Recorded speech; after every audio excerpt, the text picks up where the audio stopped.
Good morning, ladies. So today our learning target is I can support the theme of a passage using character actions as evidence. So what we're going to be doing today, we're really going to be looking at our two characters, Jeremiah and Paul. We're going to be taking a look at their actions, what they do, what they say, and think about how it contributes to the theme. And then we're going to kind of do an evaluative question about which character helped to convey the theme the best. So we're going to do our first read. The name of our passage today is Bad Memories. Jeremiah was not an old man. Anyway, he wasn't old compared to the old man he sat across from, on the old couch in the old man's living room that smelled like eggs and mildew. Both men, old and not quite so old, sipped lemonade. The couch was designed with flowers. It was so old that the flowers looked like they were wilting, like they had been plucked and left out to die. The old man was named Paul. Paul looked like he was going to fall asleep. He nodded forward, his head tilted over. Jeremiah slapped him on the arm. I'm not asleep. Jeremiah raised an eyebrow. You are going to fall asleep. I'm not going to fall asleep. Jeremiah sighed. On the coffee table in front of them was Jeremiah's laptop. On the laptop was a picture. The picture was the same photograph Jeremiah had placed on the table in the IHOP. A tall, thin man at a piano, with a gleaming ring on his finger and a smirk on his face as if he were keeping a secret.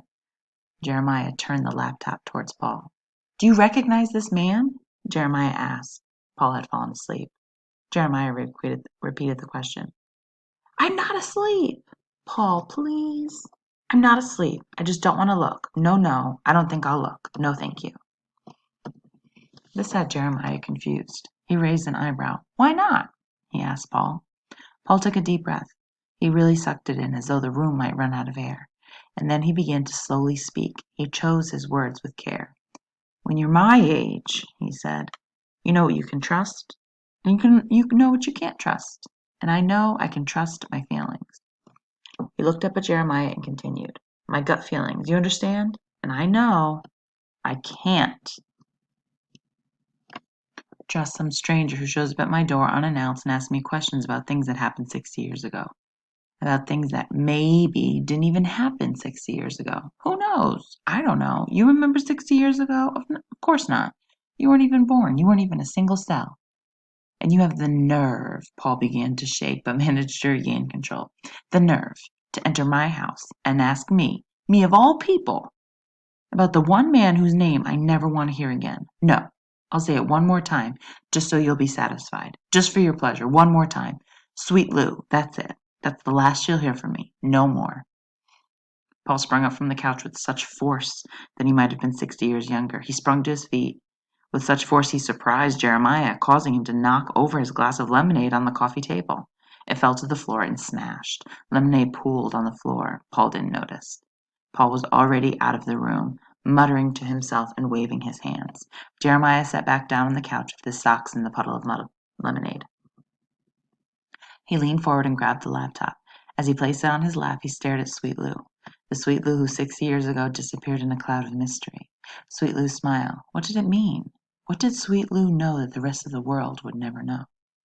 Jeremiah reached into his traveling bag and took out a notepad of yellow-lined paper with a list of names. He crossed Paul's name off the list. This trip had cost him much time and much money, and Jeremiah had little of either to spare. He was beginning to doubt if he would ever uncover the story of Sweet Lou. Sadness crept over him. Jeremiah sat in the room that smelled like eggs and mildew, under a ceiling fan that creaked in circles and hardly moved the air at all. He stared at the photograph, at Sweet Lou. A single tear fell down his cheek. All right, let's preview our questions. I know I want to keep reading more too.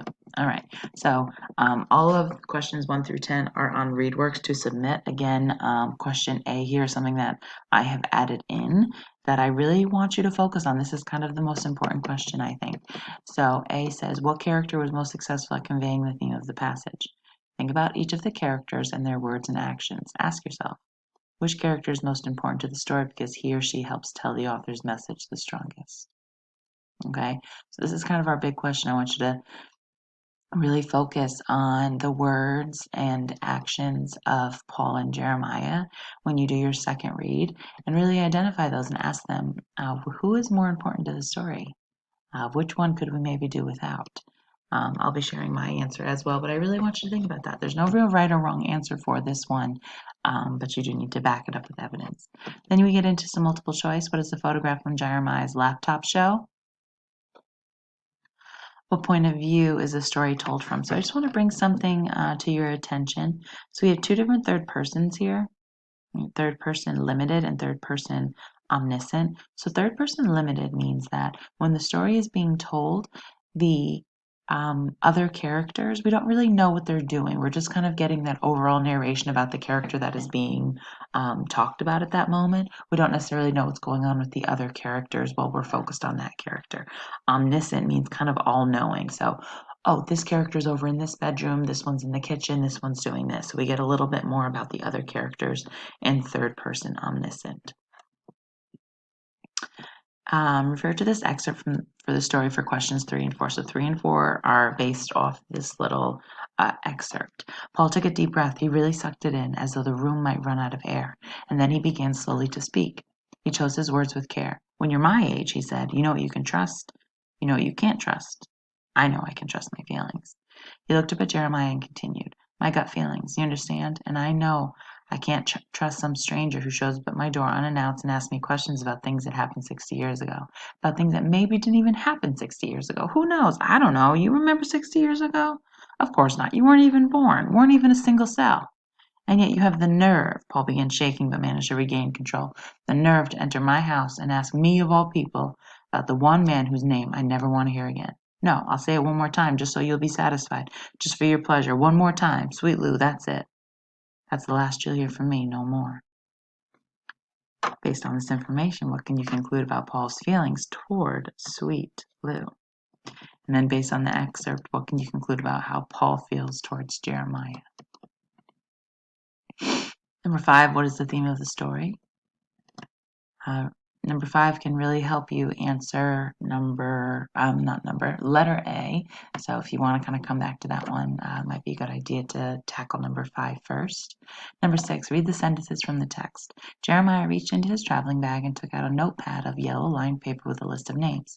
He crossed Paul's name off the list. The trip had cost him much time and much money, and Jeremiah had little of either to spare. He was beginning to doubt he would ever uncover the story of Sweet Lou. Sadness crept over him. Based on these sentences, what does the phrase sadness crept over him mean? Number 7, read the sentence from the text. He sprung to his feet with such force he surprised Jeremiah, causing Jeremiah to knock over his glass of lemonade on the coffee table. How could this sentence be broken up without changing the meaning? So what you're doing here is you're looking at this broken up into 2 sentences. What you're looking here is this kind of transition word here that kind of sets it up, and you're kind of seeing which one here makes sense. For example, first, instead, or as a result. So we have some short response questions now. Please make sure you're using RAP for 8, 9, and 10. So 8 says, what does Jeremiah know about the man in the photograph at the beginning of the story? Number 9, what has Jeremiah learned about the man in the photograph at the end of the story that he did not know before? And then number 10 is kind of a cool question, more of a creative part. You get to kind of write that next little chapter. So number 10 says, near the end of the story, Jeremiah begins to doubt whether he will ever uncover the story of Sweet Lou. Based on everything Jeremiah knows about Sweet Lou at that point, what might the story of Sweet Lou be? Support your answer with evidence from the text. So that one's kind of cool. I'll show you my answer for that one as well. So time to close read. Here's our very familiar little close read chart that we've been referencing. So make sure you chunk your text, circle and attempt to define unknown words, underline key information. Remember to focus on information that would help to support your answers because you've already previewed your questions, right? So again, we're really focusing on those words and actions of Paul and Jeremiah. You're summarizing the margins and you're identifying any elements that might be helpful. We're talking a lot about theme today, so as you're reading, you might want to jot down possible themes that you can infer based on what it is that you're reading for the second time. All right, ladies, so now what we're going to do is I'm going to kind of go over some of my notes here. So again, this possible themes I wrote down before, and I did not wish to kind of include my possible themes today because I want you ladies to kind of go through that yourselves here.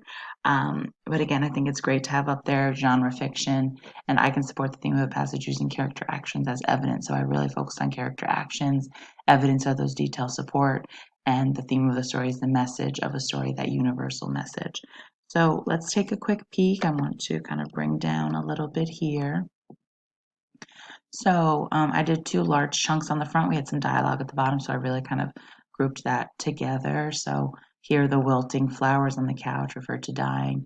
Paul keeps falling asleep. I put that here. First time I was kind of reading over this, I'm like, wait, who's older? Why are they talking about being old? And then the summary notes here in the margin, Jeremiah shows slash tries to show Paul an article and asks if he recognizes him. Okay, so Paul keeps falling asleep. I also made a big inference when he showed him the picture again. He had also shown him that at IHOP, so they were clearly there before that. And then we get kind of our first little hint about this man, this mysterious man that's in the photo, because he has this gleaming ring on his finger, this big bright ring, and this kind of sly smile on his face that looks like he's keeping a secret. So it kind of really grabs the reader as well, kind of being like, ooh, who is this man and why are we so focused on him, learning about and questioning all of these different people? So I did a little definition for recognize right here. He was unsure, synonym for confused. Paul took a deep breath. He chose his words carefully, and then he kind of got into this um, wisdom that comes with age, that when you're my age, you know who you can trust and you know you can't trust. And I know I can trust my feelings, kind of talking about those gut feelings. And we're kind of getting that insight that Paul does not want to talk about this man. So yeah, my notes in the margin just kind of following along with the plot, that he doesn't want to look. I don't want to talk about him. So let's take a peek down here now. So again, two more chunks. Can't trust a stranger unannounced. It shows up and questions me about 60 years ago. Here we're really learning that Paul didn't know who Jeremiah was when he comes and asks him all these questions. The nerve to enter my house and ask me all these questions about a man I never want to hear his name again. So we kind of get that big impression here about how Paul feels about Sweet Lou. First time we're hearing his name, but with our second read, we had already learned that little fact there. So Paul gets upset and Jeremiah spills lemonade, right? He kind of storms out of the room, and Jeremiah gets it all over his socks and everything to say that. So then I kind of, for the last chunk here, I asked some questions at the end, which I'll revisit in just a moment. But then here's some kind of motivation to research him. Sweet Lou, who was 60 years ago, had disappeared in a cloud of mystery. So this might be Jeremiah, his motivation as this reporter to really try to figure this out. I'm even asked, is he a reporter? He's on a search to learn about this mysterious Sweet Lou. Who is Sweet Lou, and why does Jeremiah care about him so much? So here, kind of what I'm asking myself is, how long has he been searching? Because now he's talking about all the money he's spent. He's doubted if he would ever uncover this story of Sweet Lou. And then he cries about it. So he must have some sort of personal connection to it, whether that personal connection is just that he's been researching it for so long.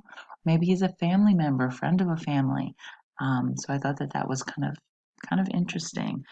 I'm like, I want to read more. It was a very good job with the author here about kind of leaving that suspense there at the end. So let's talk about A first. I'm just going to keep like this. We don't see all those multiple choice ones. Which character was most successful at conveying the theme? So here's what I said. And again, you may disagree and you may think that Jeremiah did a better job. But here's what I had to say. I said Paul was most successful at conveying the theme because we got a tremendous amount of emotion from Paul about Sweet Lou. We don't learn until the end of the story that Jeremiah was searching for information on a man named Sweet Lou, right? Remember, we don't learn his name kind of towards the middle, towards the end. We also learn that there may have been a conflict between Paul and Sweet Lou, which supports the theme of pain from past memories, which is that multiple choice theme question later on. Paul says, the nerve to enter my house and ask me of all people about the one man whose name I never want to hear again.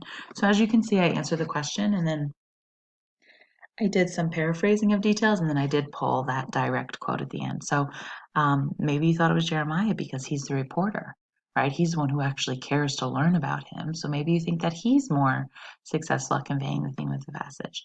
Again, you can choose kind of whichever one you want, but you just have to make sure that you're backing up and defending your stance with rationale. So now what I want to do is the theme of the story, the one that I chose is the pain of old memories. And the reason I chose that is because The solving the mystery one, I understand why people might have said that, but there wasn't much excitement with this. If anything, there was more of kind of sadness and this wondering and this doubt that Jeremiah had. So unfortunately, D does not work.